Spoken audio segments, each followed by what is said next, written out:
Thank you so much, all of you, for joining. And it's actually quite surprising that we are talking about men's issues, but just so many women are here in the conference as well, and right now on the stage as well. So first of all, a big round of applause for all these women who understand the true meaning of justice. And in the paucity of time, first instruction obviously is that we are going to keep it a little short. I'm going to get straight to the point. What, and I'm asking this to all of you, what have you personally faced in your life as a creator when you speak about men?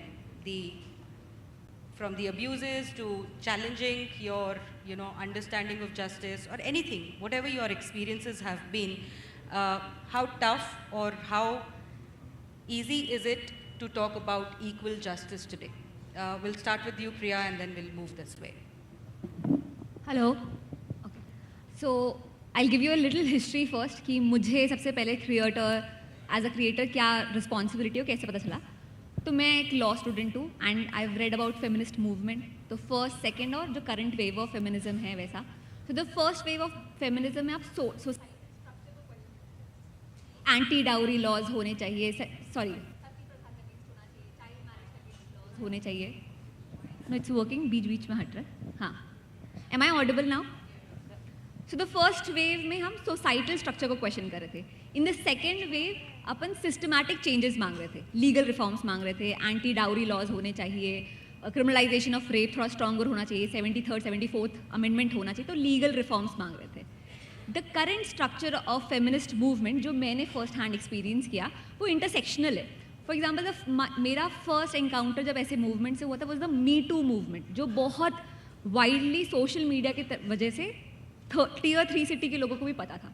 Now Me Too movement ना मांगता mainly gender equity and accountability था, पर वो primarily women safety नहीं मांग रहा था. वो mainly question था why do men in position of power assume this that they have this license to harass. So Me Too movement वहाँ से आया. वहाँ से ना बहुत सारे लोग एक polarized society में आ गए where they perceive men and women as zero sum game. कि अगर men को एक right मिल गया तो +1 minus women. अगर women को एक right मिल गया तो -1. तो men and women का combination will always equal to 0. तो zero sum game में पीछे पड़ गए हम कि एक ही जीत सकता है. It was like a chess. पर ये ना एक win-win situation avoid करता है जहाँ पर men and women can equal to 2. हम ये सोचते हैं कि 10 ही right है, जो जितने ले सकता है वो ले ले. तो अगर कोई मेन राइट के बारे में बोल रहा है मतलब वो विमेन के अगेंस्ट बोल रहा है, ऐसा परसीव किया जाता है.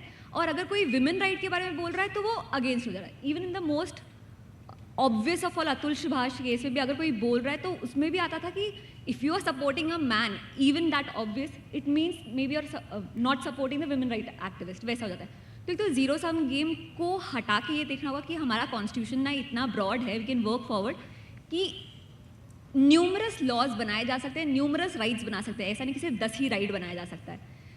कंटेंट क्रिएशन में अगर स्पेसिफिक बात करूँ ना तो थोड़ा एल्गोरिदम ट्विस्टेड है. You will agree with it. अगर कोई भी बैलेंस्ड अप्रोच बनाएगा और ये बोलेगा कि how toxic masculinity is bad for both man and women, उसमें कोई व्यूज़ नहीं आएगा क्योंकि हमारा एल्गोरिदम आउटरेज और इंगेजमेंट चाहता है. तो वहीं अगर मैं ये वीडियो बनाऊँ how feminism is bad for Indian men and families versus how all men are toxic, वो ऐसा स्प्रेड होगा ना तो उससे क्रिएटर, उसको भी अपना घर चलाना है, वो भी पोलराइज्ड कंटेंट बनाने लग जाएगा. तो एक तो ये भी चीज़ हो गई कि ऑलरेडी सोसाइटी पोलराइज हो रही कि या तो हम हो सकते हैं या तो मेन हो सकता है या तो वुमेन हो सकता है. Then the content creation game is also favouring polarised content.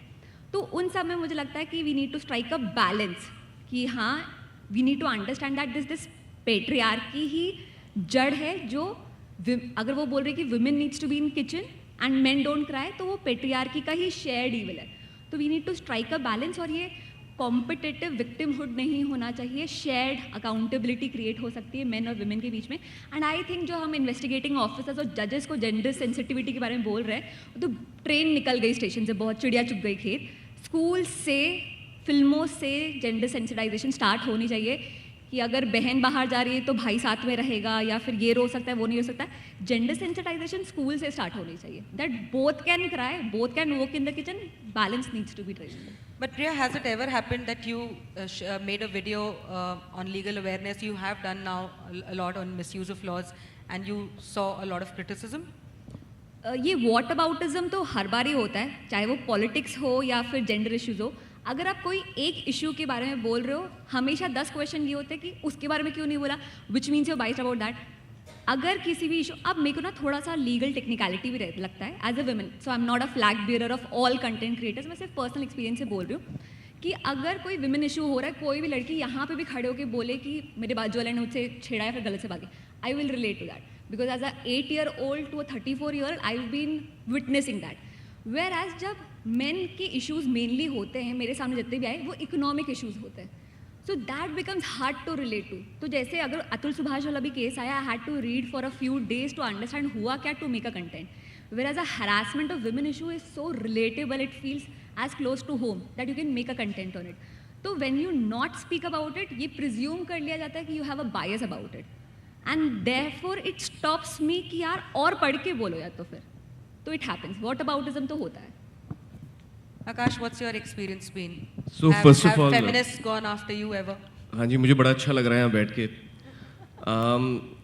आपने जो बोला यूट्यूब एल्गोरिथम की बात करी, तो मेरी दुखती रग पे आपने हाथ रख दिया। हमारा चैनल इसलिए डेड हो रहा है क्योंकि we try to give neutral opinions, और वो नहीं चलता। और अगर किसी को वायरल होना है, I told Deepika also, she is doing amazing work, but she is not getting viral on YouTube because that's not her vision. एक क्रिएटर है जो एक विजन के साथ काम कर रहा है, और एक क्रिएटर है जो फॉलोअर्स चाह रहा है, व्यूज़ चाह रहा है, वायरलिटी चाह रहा है। तो उसके बड़े तरीके हैं। But if you are following a mission, if you are following a vision, if you are following your heart, then I think you should compromise with, even if you're not getting views or algorithm is not treating you. Anyway, if I talk about the challenges which I have faced, before I talk about the challenges,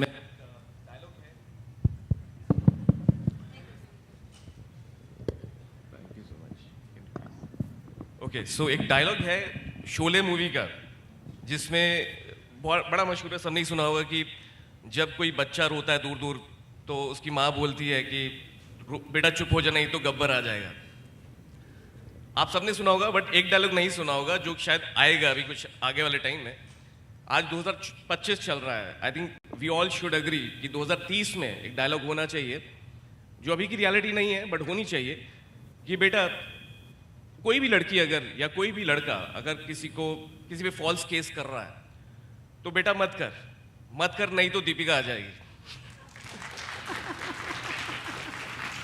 I think this is not the reality, but I think we should make it a reality. It's not about just Deepika. There's so many amazing people here, including my fellow panelists here and all the lovely people out here, जो तालियां बजा रहे हैं, जो एक mission में जुड़े हैं, हम सब यहाँ अपना टाइम दे रहे हैं संडे को। I think रियलिटी हमें बनानी चाहिए कि ये डायलॉग बोला जाए आगे। Coming back to very briefly जो मैंने फेस किया है, I don't know, some people hit me, कोई वॉशरूम में मिला, कोई चाय पीते हुए मिला, किसी ने पिक्चर मांगी, आपका वीडियो देखते हैं, आपने अपनी बेक ऑफ वाली हुडी क्यों नहीं पहनी है आज, आपने अब कुछ नहीं छुपेगा वाला टी शर्ट क्यों नहीं पहना आज।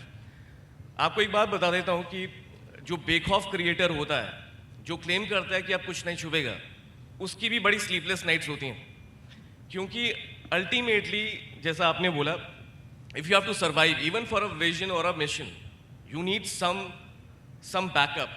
Sometimes वो financial हो सकता है, sometimes वो support हो सकता है, जैसे आप सबने दीपिका को दिखाया और एकम न्याय फाउंडेशन को दिखाया।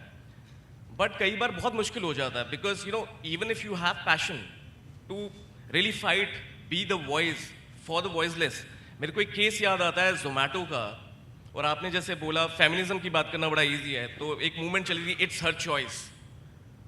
कितने लोगों को याद है इट्स हर चॉइस? बहुत सारे हाथ खड़े हो गए। Zomato controversy, right? तो मेरे भाई कामराज एक जोमेटो डिलीवरी बॉय थे।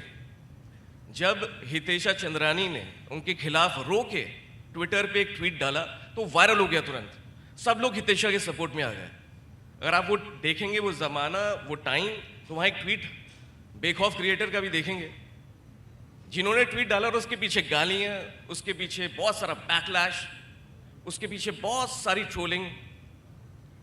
But I knew there is the reason I started doing YouTube और social media was only because my heart set so. तो मुझे लगा कुछ नहीं होता, एक वीडियो बनाते हैं, अब ट्वीट तो हो गया. वीडियो में एक एक चीज, जो उसका कैमरा एंगल था, उसकी जो चोट थी, उस सबको डिकोड करा, जो कि आइडियली हमारे लॉ जितने भी लीगल के लोग हैं उनको करना चाहिए. पर यहाँ पैशन जीता, लीगैलिटी नहीं, स्किल नहीं, यहाँ बस पैशन था. और कहीं ना कहीं वो कामराज की बात नहीं है, एक और लड़का था. Can I just talk about Rankaj for a moment? Rankaj Verma, I was just talking to him. He messaged me जब मैं यहाँ आ रहा था Deepika, and he personally thanked you as well. He was a guy from famous Chandigarh University MMS scandal, if you guys remember. That case became such a big and popular talk of the town debate. उसमें एक लड़की, उस लड़की को कोई नहीं जानता आज के टाइम में. आप इमेजिन करिए, रंकज को जानते हैं, सनी मेहता को जानते हैं, एक और शख्स थे उसमें इन्वॉल्व, संजीव सिंह, उनको जानते हैं, बट उस लड़की को आज तक कोई नहीं जानता. In spite of she being the actual culprit, Rankaj and these guys were innocent, they were behind the bars, but उस लड़की को आज तक उसका नाम कोई नहीं जानता. क्यों? मेरा सवाल है, ऐसा क्यों? Why the boys should be shamed in spite of them not being the culprit sometimes, but the girl who's the culprit, nobody would even know about it. I think यहीं से एक चैलेंज शुरू होता है. And when we talk about as creators, एक perceived reality है, perceived है, truth नहीं है, सच नहीं है, कि अगर आप किसी लड़की के बारे में कुछ बोलते हैं कि ये शायद यहाँ गलत है, तो एक परसेप्शन है जो over a period of time create हुई है बिकॉज ऑफ दिस सपरेशन है. Obviously there have been lot of societal issues that we have faced, but उसकी वजह से जब हमारे जैसे लोग आगे बढ़ना चाहते हैं, जिनके पास शायद बहुत बड़ी कंपनी नहीं है, तो उनको बैकलैश मिलता है, ट्रोलिंग मिलती है, स्लीपलेस नाइट्स मिलती हैं, because we are fighting for the cause. ऐसा नहीं कि हम डर जाते हैं, बिकॉज हमारी कहने का इम्पैक्ट नहीं हो रहा जितना होना चाहिए. So that is the major challenge, Deepika, which I feel we as creators face. Thank you. Lovely, मैंने आपकी ग्रोथ पर्सनली देखी है, सोशल मीडिया पे हम बहुत पहले से कनेक्टेड हैं. आपने जो आपकी जो रील्स हैं, पोइट्री हैं, जो खासकर पुरुषों के दर्द को एक्सप्रेस करती हैं, वो बहुत ज़्यादा वायरल हुई हैं. महिलाओं का उसके ऊपर क्या रिएक्शन रहता है? लवली, बताइए ज़रा. और आपने क्यों सोचा कि ज़रूरी है ये बात करना? नमस्कार, मेरा नाम लवली शर्मा है और मैं यूजुअली बातें करती हूँ जज्बातों की. आपने कहा मर्दों के जज्बात. मर्दों के जज्बातों के बारे में बात करना ज़रूरी इसलिए हो गया क्योंकि हमें लगा यार, अगर लड़कियां हैं तो लड़कियों के पास 3-4 लोग ऑलमोस्ट होते हैं according to a survey, to tell their stress और टॉक अबाउट द फीलिंग्स कि उनके मन में क्या चल रहा है. बट जैसे ही आदमियों की बात आती है तो from childhood we have created a mould that तुम लड़के हो, तुम क्या लड़कियों की तरह रो रहे हो, इट्स ओके, कुछ नहीं होता, छोड़ो इस बात को. हमने इमोशंस को, वल्नरेबिलिटी को, एक्सप्रेशन को एक वीक सेक्टर में डाल दिया कि अगर आप मन की बात बता रहे हैं, बी इट अ मैन और अ वुमेन, तो वो कमज़ोरी है. आप रोओगे तो लोग आपको कमज़ोर समझेंगे. हम ये क्यों नहीं सिखाते हैं कि अगर आप रो रहे हैं तो अपने इमोशंस बताओ, लेकिन अगर तुम्हारे सामने कोई रो रहा है तो उसके भी इमोशंस समझो. हमने कभी अपने बच्चों को भी नहीं सिखाया कि भाई तुम्हें जाके अगर किसी की बात बुरी लगी है तो टॉक अबाउट इट, तुमने किसी को हर्ट किया है तो say sorry about it.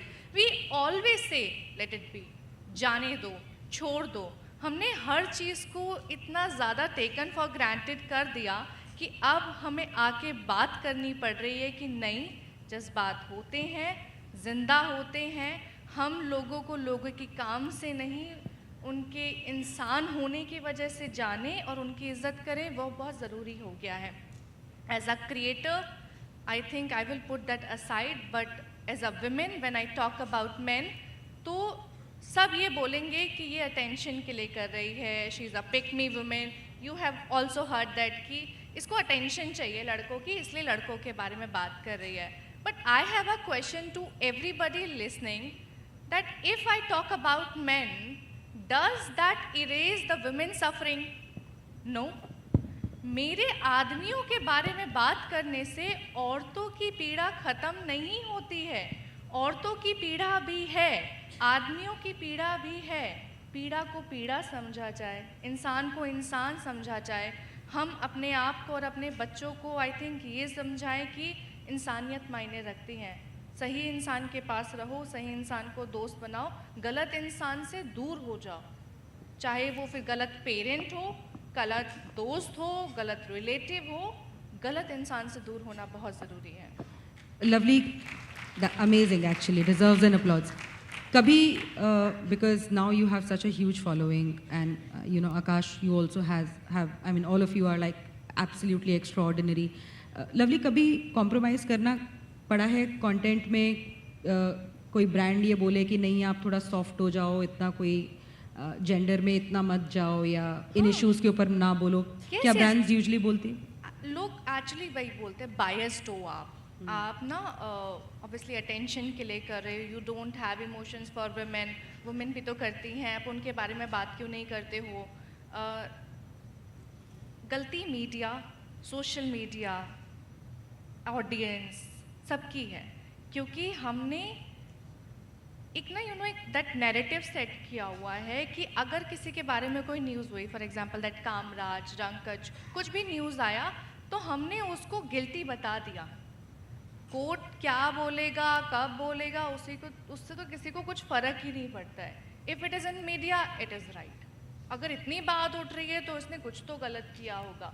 Because आदमियों को हमेशा say that for that bearer समझा गया है कि वो फाइनेंशियल एक्सपेक्टेशंस भी उठाएगा, वो फैमिली के एक्सपेक्टेशंस भी उठाएगा, वो अपनी करियर स्टेबिलिटी भी देखेगा, वो सबको प्रोवाइडर बन के देगा, सब कुछ करेगा. But when it comes to a brand, when it comes to people की, why do you like talk so much about it? तुम्हारे तो औरतें खिलाफ हो जाएंगी.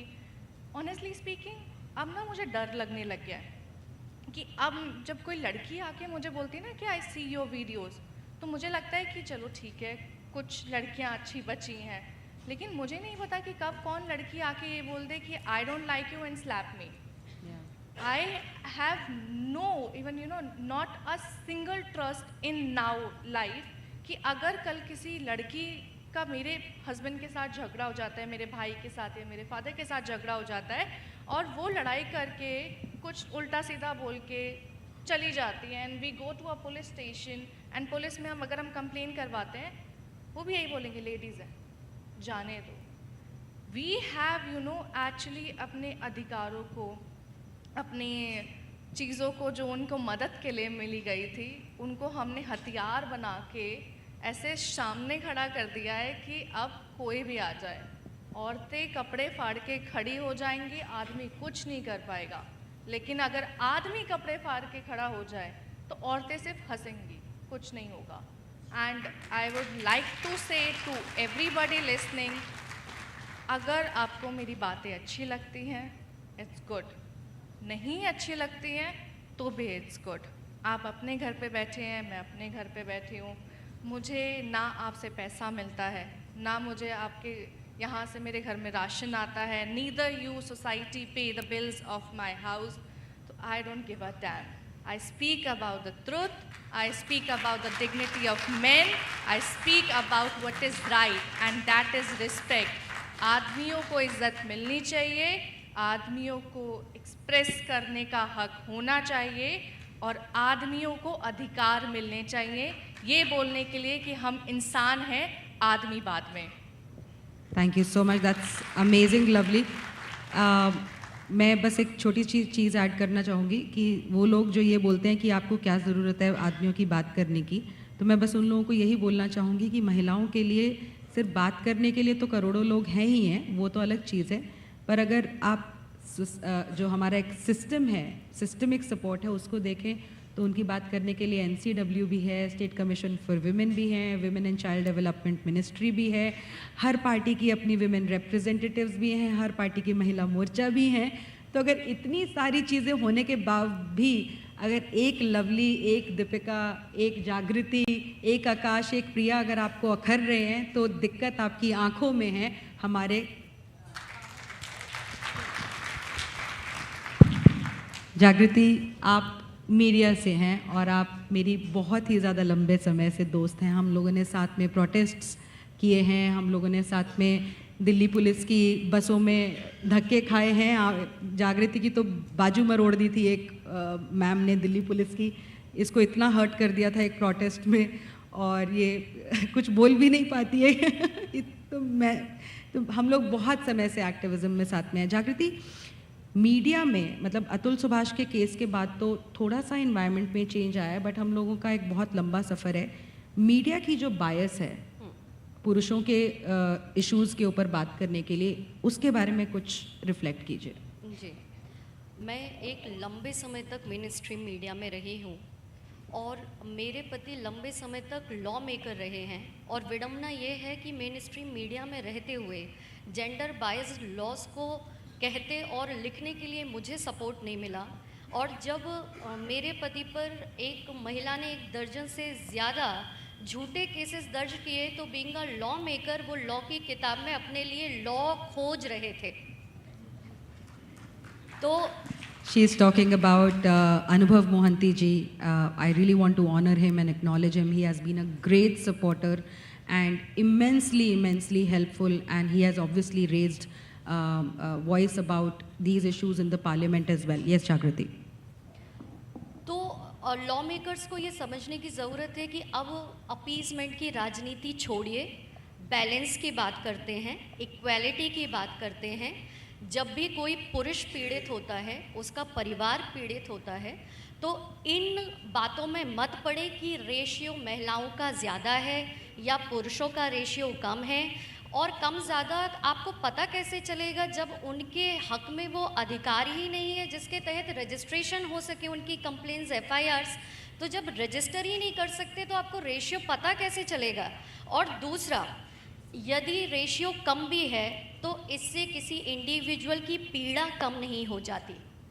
एक महिला का परिवार जितना भोगता है, पुरुष का परिवार भी उतना ही भोगता है। और मेन स्ट्रीम मीडिया में आज से 10 साल पहले जब मैंने लिखना या बोलने की कोशिश की, तब तो इस तरह से एक हेडलाइन भी नहीं बना करती थी। आज तो अभी रिसेंटली हम देख रहे हैं कुछ मीडिया हाउसेस लिख रहे हैं, स्पेशली प्रिंट तो ज़्यादा कवर कर रहा है। अभी भी न्यूज़ चैनल्स तो उतना तवज्जो अभी भी नहीं देते हैं, और देते भी हैं उसके बाद अगर उसका फॉलोअप में कुछ और निकल जाए तो वहीं चुपचाप दब जाती है उनकी आवाज़ें। और जब मैं लिखा करती थी तो मेरे एडिटर वगैरह डिफरेंट चैनल्स में कहा करते थे, आप जर्नलिस्ट क्यों हैं, आप तो एक्टिविस्ट बन जाइए। अरे हमारा भारत का इतिहास कहता है कि जब जब जर्नलिस्ट एक्टिविस्ट बने हैं तो समाज में बहुत ही क्रांतिकारी बदलाव हुए हैं। तो अपनी जिम्मेदारी ठीक से निभाइए। और आप किसी भी नेता, किसी भी अभिनेता, किसी भी मीडिया पर्सनालिटी से अकेले में बात कर लीजिए, जहां ऑफ कैमरा बात कर लीजिए, सब के सब बोलेंगे हाँ ऐसा हो रहा है, महिलाएं बहुत मिसयूज़ कर रही हैं, अपने जेंडर को वेपन बना रही हैं, सब कुछ। लेकिन उसके बाद जैसे ही वो जजेस अपनी कुर्सी पर पहुँचे और नेता पार्लियामेंट में पहुँचे, उसके बाद आप देखिए बिल्कुल बातें बदल जाती हैं। और इसकी शुरुआत अभी यही है कि हम अपने दिमाग से 2025 में हैं, please leave the politics of appeasement. और अभी हम, क्योंकि ये हमारा ड्राइंग बैलेंस है, तो बैलेंस बनाते हैं, अपीजमेंट छोड़ते हैं, इक्वालिटी लाते हैं, जहाँ पर ह्यूमन इमोशन को तवज्जो दी जाए, पीड़ा को पीड़ा की तरह देखा जाए, उसको जेंडर के आधार पर क्रिमिनल्स और विक्टिम्स डिसाइड ना किए जाएं। So much, I am really sorry, हम लोग इतना ज़्यादा ओवर स्टेप कर गए हैं कि हम आधा घंटा लेट हैं लंच के लिए। तो I will Akash, I'll have you say the last word for the session. Thank you so much for sharing, and that was beautiful. Each one of you shared it so beautifully. Yes, Akash. Actually मेरा appeal है, कुछ कह नहीं रहा मैं, मेरा appeal है सबसे पहले क्वेश्चन के साथ मैं जानना चाहता हूँ जितने भी यहाँ मेन हैं उनमें से कौन कौन रोता है, प्लीज हाथ खड़े कर दीजिए। आप रोते हैं? रोने से शर्माते तो नहीं है? प्लीज़ रोया कीजिए। मैं एक रीज़न बता देता हूँ रोना क्यों ज़रूरी है आदमियों का। देखिए, बहुत बार क्रिएटर्स के चैलेंजेस की बात हो रही है। अगर एज अ क्रिएटर मैंने बहुत बार देखा है, अगर जो पलड़ा होता है वो कई बार जो मैन होते हैं, मान लीजिए बहुत बड़ा क्रिकेटर है, मैं किसी का नाम नहीं ले रहा, पर बड़ा अच्छा गेम खेलता है और वो बेचारा रोता नहीं है, बस क्रिकेट खेलता है, पर शायद कोई उनकी ज़िंदगी में है जो रो देती हैं और रोने से पलड़ा जो है भारी हो जाता है दूसरी तरफ का। तो प्लीज़ मेरी गुजारिश है कि रोया कीजिए और रोना सीखिए। इतना ही बोलूँगा। Thank you. Thank you so much, Akash. I think we all got. I Yeah, would yes, like lovely. to Yes. one last line. मन की घुटन को हल्का करना सीखो, क्योंकि आपको नहीं पता कि कल आप जिंदा रहने वाले हैं या नहीं हैं। दूसरों के लिए जीने से पहले खुद के लिए जीना सीखो, क्योंकि जीतना ज़रूरी नहीं होता है। आप दुनिया को खुश करते करते थक जाओगे, लोग कभी खुश नहीं होंगे। आप उनके लिए 1000 चीज़ करोगे, वो एक चीज़ याद रखेंगे जो आपने उनके लिए नहीं की है। तो खुद के लिए जीना सीखो, खुद से प्यार करो और बस खुश रहो। Thank you. Absolutely fantastic. Yeah. You want to have any last word? Jagriti, Priya, you want to add anything, please? मैं Yeah, please. Yeah. मैं आखिरी में बस यही कहना चाहूँगी यहाँ बैठे हुए लोगों को, आप लोग को पता है ना 19 नवंबर को अंतर्राष्ट्रीय पुरुष दिवस भी होता है। ये मैंने इसलिए कहा कि जैसे हम कहते हैं कि महिलाओं के योगदान को एक दिन में समेट नहीं सकते, वैसे अभी भी पूरी दुनिया में ज़रूरत है कि पुरुषों के योगदान को एटलीस्ट एक दिन में तो बात करना शुरू करें। 19 नवंबर। Thank you. Yes, Priya. सबकी बात सुनते सुनते बस एक क्वेश्चन आई। मेजरली 498 ए के अराउंड ही केसेस होते हैं, तो जब भी उसके बारे में बात करते हैं, जैसे एनसीआरबी डेटा की बात करें कि कितने अक्विटल हुए, कितने विड्रॉ किए जाए, तो दो पक्ष हो जाते हैं। एक ये बोलते हैं कि देखो कितने फेक केसेस हो रहे हैं, दूसरे ये बोलते हैं कि देख कन्विक्शन कितना हार्ड है इसलिए हटाया जा रहा है। तो मेरे को ना थोड़ा सा डिस्कशन हमेशा हमारे लॉ स्कूल में ऐसा होता है कि नहीं पुलिस की गलती है, नहीं लेजिस्लेटर्स की गलती, नहीं मंत्री की गलती, नहीं सोसाइटी की गलती। तो मुझे ऐसा लगता है फुटबॉल जैसा हो जाता है। तो मुझे लेजिस्लेटर्स का भी लगता है कि इन आर सोसाइटी जहाँ पे मुझे मेरे घर वालों को बोलना पड़ता है कि मोबाइल के पीछे अपना OTP मत लिख के रखो, वी कंसिडर हिस्टोरिकली, क्योंकि वैसा रहा है, एजुकेशन राइट, सोशल राइट्स कम रहे, we consider women as vulnerable section of the society, इसलिए प्रिजम्पशन ऑफ इनोसेंस दे दिया जाता है। बट तो लॉज जब बनाए गए थे, द इंटेंट वाज राइट कि ये vulnerable section of the women के काम आएगा। अभी क्या हो रहा है, लॉ उन तक तो पहुंच नहीं रहा है, बल्कि लॉ एज अ मैकेनिज्म बन जा रहा है जहाँ पे नए विक्टिम्स क्रिएट हो रहे हैं लॉ को यूज़ करते हुए। बट मुझे लेजिस्लेटर्स की भी दिक्कत समझ में आ रही कि क्या हम उस पॉइंट पे पहुंच चुके हैं where we can consider women as not vulnerable. We should consider men vulnerable, but लाए कैसे? तो आई थिंक द जजेस कैन डिसाइड दैट, बट मुझे एज अ सोसाइटी बहुत डिविजन लगता है कि हाउ डू वी डिसाइड। मैं इस चीज़ पे बस एक लास्ट समिंग अप करना चाहूँगी चिन्मय। जब मैंने 2012 में डिसाइड किया था कि मैं मार्टर्स ऑफ मैरिज बनाऊँगी, तब मैंने सर्च किया था कि 498 मिसयूज़ के ऊपर कोई डॉक्यूमेंट्री फिल्म है कि नहीं है, क्योंकि मेरा तो पर्सपेक्टिव डॉक्यूमेंट्री फिल्म्स का था, तो मैंने वो सर्च किया। 1984 में ये लॉ आया था और 2012 की बात कर रहे हैं, ऑलमोस्ट 30 ईयर, तीन दशक में किसी भी एक इंसान ने सोचा नहीं। Documentary film makers usually social issues को बहुत जल्दी पिकअप कर लेते हैं, और 2005 में सुप्रीम कोर्ट 498 मिसयूज़ को लीगल टेररिज्म बोल चुकी थी। उसके बावजूद भी 2012 तक कोई डॉक्यूमेंट्री मुझे नहीं मिली। तो मैं सिर्फ इतना ही कहूँगी कि हमारी पॉपुलर मीडिया में, हमारे अखबारों में, हमारे आसपास हम लोग देखते भी हैं, और ये सच भी है, बहुत कटु सत्य है ये समाज का, कि महिलाओं के साथ बहुत गलत होता है, और इस चीज़ को लोग बहुत ही आगे बढ़ चढ़ के बताना भी चाहते हैं ताकि समाज में बदलाव आए। उनका यही पर्पज़ है कि समाज में बदलाव आए, महिलाओं के साथ ऐसा गलत ना हो। हमें बहुत सारे क्रिएटर्स चाहिए जो पुरुषों की कहानियाँ लोगों तक पहुँचाएँ। आई थिंक मेरे काम की इतनी एक्नॉलेजमेंट शायद इसीलिए ही है क्योंकि मैंने इतनी सारी कहानियाँ, रियल लाइफ स्टोरीज लोगों तक पहुँचाई जो शायद पहले पहुँचती नहीं थी। तो I don't think so we have come at a point जहाँ पे सोसाइटी वल्नरेबल नहीं है। I think we have come to a point where we have to tell the society that men also can be vulnerable and their stories also need to be told. Thank you so much, all of you. Thank you.